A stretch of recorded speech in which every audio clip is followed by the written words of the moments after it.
Assalomu alaykum obunachimiz. Mana navbatdagi darvozani sizlarga ko'rsatishim mumkin. Cho'ntak bob qulay variantda qilingan darvoza, ya'ni pechat shtampovka degan darvozamiz.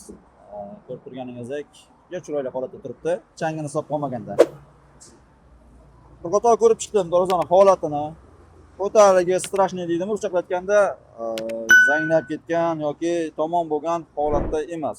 Qalinligi 1.2, 1.3. Ya'ni biz darvozachilarda yaxshi bilasizlar, ko'proq 1.3 deydi, 1.2 ni nazarda tutadi yoki biz 1.2 deydi, ba'zida 1.3 almashib qolishi mumkin materialda, listida.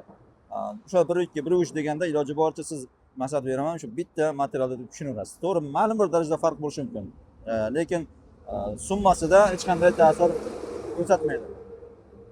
O'lchamlari eniga 3,5 metr, bo'yiga 370. O'sha aytganimdek 1.2 deb qo'ya qolaylik, keyin qisqa qilib.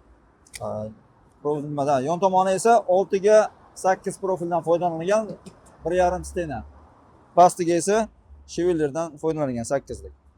Kaltkasini ko'rib turibsiz. O'ng tomonda joylashgan. Tepasini esa taqiyasini ham lazer guldan foydalanilgan. Ochilishi to'liq ochiladi. Taqiya alohida ochilmaydi.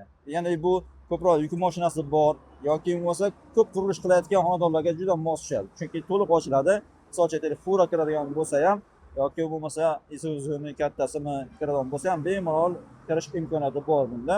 Buni narxiga keladigan bo'lsak, xuddi shu darvozani vodiy bo'ylab 6,5 millionga olib borib o'rnatib beriladi.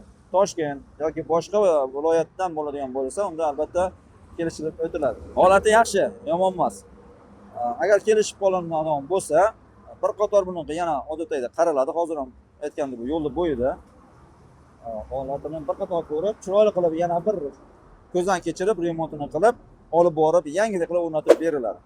Shunga o'xshash darvoza yoki metal buyum kerak bo'ladigan bo'lsa, bizga obuna qo'ying, iloji boricha siz xohlagan buyumni topishga yordam beramiz. Sog' bo'lasizlar, salomat bo'lasizlar.